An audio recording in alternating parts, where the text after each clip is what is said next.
Concerns the GOP is just too timid. Republicans appear to have a clear opening to go after Democrats on some key issues like the lagging economy and the Affordable Care Act / Obamacare. Just 74,000 jobs were added last month. That's far below what's needed to keep our economy afloat. It's like 200,000 plus that they need to do every month. And the buzz surrounding the botched Obamacare rollout has died down despite no new numbers on how many people actually enrolled or how many people are still getting those cancellation notices as well. Our Fox News political insiders are back. John, Pat, and Doug. Let's start with the jobs numbers. You're shaking your head. Yeah, here's the thing. There is no Republican narrative on what an alternative set of policies are. There are no systematic attacks on the Democrats.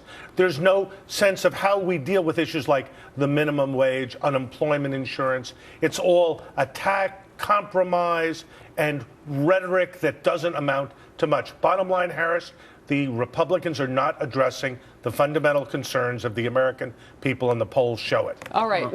Michael Ackerman on Twitter writes, GOP never misses an opportunity to miss an opportunity. That's why I'm a registered nonpartisan. No entitlement voter, me.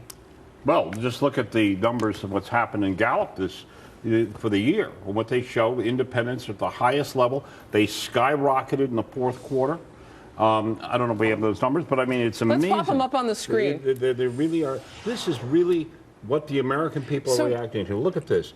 In the fourth quarter, the first quarter of the year, 37% were independents. Look at the fourth quarter. 46%. Can I ask you a question about that? Because it doesn't mean that they're undecided. It means like this gentleman on Twitter who's decided that he doesn't want either one of them. That is a decision. That the political class and the political parties in Washington are not for them. So does that mean that those voters are up for grabs? Yes.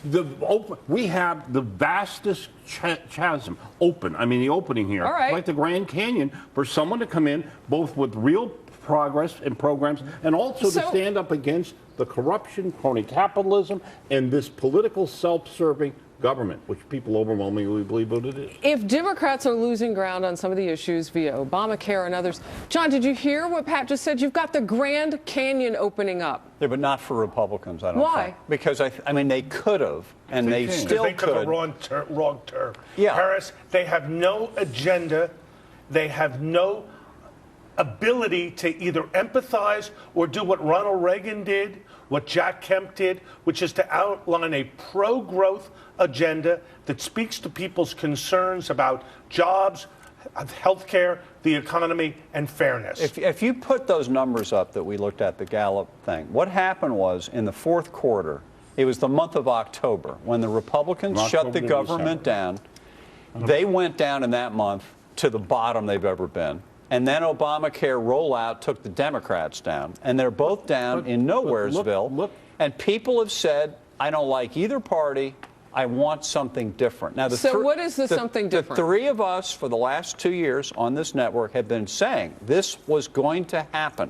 Right. A revolutionary moment was coming. I think it's here now. Yes, it is. Where a plurality of people heading towards a majority want something different. And I think what they want is, we don't want any BS.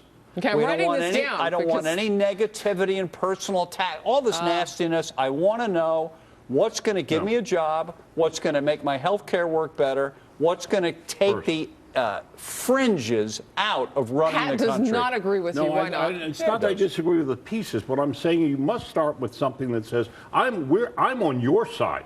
These people are not on your side. And when you start with that, then you can begin to put the program and say, there are ways to do this that appeal to everyone. But you know what? Point, let me make the point. Let me say, you put the country first. That's what I was instead gonna of say. About politics first. Everything is about politics. We are Americans. We put America first, domestically, and Harris, internationally. We can't be weak.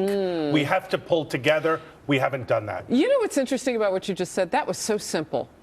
Like, I can now tell somebody if they ask me, what is Doug Schoen's foreign policy? I can say, well, put America first. I mean, that was so simple. I can tell you, though, with the Obama administration, it's been very difficult as a journalist to try to get just a few-word answer about that question. Doc Washburn, though, is critical because he thinks that what we're seeing here at this desk tonight is why it doesn't work in D.C. because the criticism and not the fix-it. Pat? Well, first of all, we're analyzing what's not working. We're also saying there is a better way to do this, and there's a stronger way. But look, you cannot ignore the fact that, like Obamacare, the Republicans just sit there and let it go by. They don't have a substitute proposal that the party supports, which we said. We don't have something arguing that the people's interests are not being taken care of. And that's just the truth. Wouldn't you All right, think on Friday? I've got to go, and I want you to stay longer, but the conversation can continue. Real quickly, jobs numbers are bogus, according to Paulette on Twitter. What about the people who stopped looking? That's a very important number. They outnumbered the amount of jobs that were built. We'll be right back.